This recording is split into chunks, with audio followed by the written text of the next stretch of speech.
चौथे टी20 मुकाबले में टीम इंडिया की हार के टॉप 5 गुनहगार कौन है? बात करें तो नंबर 1 पे आते हैं वैभव सूर्यवंशी। आप जानते हैं कि वैभव सूर्यवंशी एक ऐसे खिलाड़ी हैं जिन्हें हर कोई कह रहा था कि वैभव सूर्यवंशी कुछ ना कुछ कमाल करेंगे इंग्लैंड सीरीज के सामने। लेकिन आप जानते हैं वैभव सूर्यवंशी चौथे टी20 मुकाबले में 10 गेंद खेलकर सिर्फ एक छक्का एक चौका लगाए और 15 रन ही बनाए। 10 गेंदों में 15 रन बनाकर वैभव सूर्यवंशी जोफ्रा आर्चर का शिकार हो चुके हैं।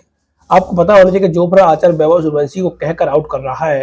कोई सोच नहीं सकता कि जोफ्रा आर्चर कहकर वैभव सूर्यवंशी को आउट कर सकता है। भाई दूसरे नंबर पर आते हैं अभिषेक शर्मा। भाई अभिषेक शर्मा तो ऐसा खेलते हैं जैसे कोई गली क्रिकेट खेल रहे हैं। अब आपको एक लगेगा कि ये मजाक कर रहा है, लेकिन मजाक नहीं है कि अभिषेक शर्मा सच में गली क्रिकेट ही खेलते हैं। हर गेंद पर छक्का कभी नहीं घलता है, ये आप भी जानते हैं। मुझे तो ऐसा लग रहा है कि अब टीम इंडिया को इन सभी स्लोगनों को हटाकर यशस्वी जायसवाल और सुमन गिल को टीम में लाना चाहिए, जो ओपनिंग कर सकें और टीम की पारी को भी संभाल सकें। क्योंकि स्लोगन है जो आप जानते हैं कि कब पता कैसा खेल जाए। अभिषेक शर्मा ने इस मैच में 14 गेंदों पर 16 रन बनाए और सिर्फ 2 चौके ही लगे उनके बल्ले से। आप सोच सकते हैं कि अभिषेक शर्मा को, मुझे लगता है कि बीसीसीआई को सोचना पड़ सकता है। भाई तीसरे नंबर पे आते हैं ईशान किशन। मुझे तो ये समझ में नहीं आ रहा है कि ईशान किशन ने आईसीसी में रैंकिंग में ऐसा क्या कर दिया कि वो अभी भी नंबर 1 पर है। यानी आपको पता होगा कि तकरीबन 6 मैच हो चुके हैं और ईशान किशन जब से नंबर 1 पर ही है। ना ईशान किशन रन बना रहे हैं, ना कुछ कर रहे हैं, फिर भी ईशान किशन को आईसीसी रैंकिंग में नंबर 1 का ताज मिला हुआ है। इस मैच में ईशान किशन 6 गेंदों पर 4 रन बनाकर ही आउट हो चुके। भाई ईशान, आपके जब से ओडीआई खेला है तब से आपको क्या हो गया है? अब टी20 में ओडीआई खेलने लगे हो। पिछली बार तो आए थे कमबैक में, तो हर किसी कह रहा था ईशान किशन का कमबैक खतरनाक हुआ, खतरनाक अंदाज में ईशान बैटिंग कर रहे हैं।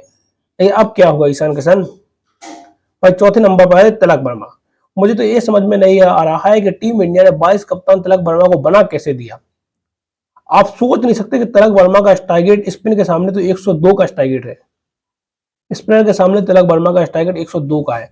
इस मैच में भी तिलक वर्मा 8 गेंद खेलकर 11 रन बनाए और सिर्फ एक छक्का ही लगाया। यही तो मैं कह रहा हूँ कि तिलक वर्मा को 22 कप्तान किस बेस पर बनाया गया था टीम का। अक्षय पटेल को 22 कप्तान बनाए रखते तो बढ़िया होता, क्योंकि अक्षय पटेल 22 कप्तान में जमते हैं, क्योंकि वह कप्तानी भी करते हैं दिल्ली कैपिटल की। तिलक वर्मा को किस बेस पर कप्तानी दी गई थी? क्या उन्होंने एक एशिया कप जिता दिया फाइनल में? वो 50 गेंदों में 66 रनों की पारी खेली थी वहां पर, और वहां पर वो आउट हो जाते तो आप जानते हैं मैच का पूरा पासा ही पलट गया था, हार जाते हम मैच। लेकिन वहां पर कुशल और रिंकू सिंह के, जिन्होंने विनिंग चौका लगाया था अपनी पहली गेंद पर। भाई बात करें तो 5वें नंबर पर आते शुभम दुबे, जिन्हें शक्तिमान दुबे कहा गया जाता है। तो इस मैच में तो उन्हें प्रमोशन मिला था कि अब जाकर रन बनाए, लेकिन शिवम दुबे भी बहुत ढीठ हैं। उन्होंने कहा कि मैं रन नहीं बनाऊंगा, मैं पूरी की पूरी गेंद ही खा जाऊंगा।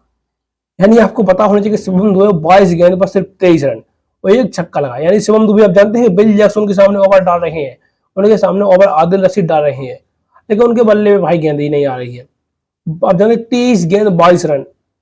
शिवम दुबे को शक्तिमान दुबे नहीं कहा जाना चाहिए, उन्हें डंकी दुबे कहा जाना चाहिए। क्यों? आप जानते हैं कि शिवम दुबे को जब भी उन्हें प्रमोशन दो या फिर उन्हें नीचे ढकेल दो, तो आदमी कहते हैं कि शिवम दुबे को गेंदें खेलने को नहीं मिली, और प्रमोशन देते हैं तो फिर वह पूरी गेंदें ही खा जाते हैं। यानी सोचने वाली बात है कि टीम इंडिया को अपनी भारतीय टी20 टीम में कुछ नया करना होगा, नहीं तो फिर आप जानते हैं कि क्या हो सकता है।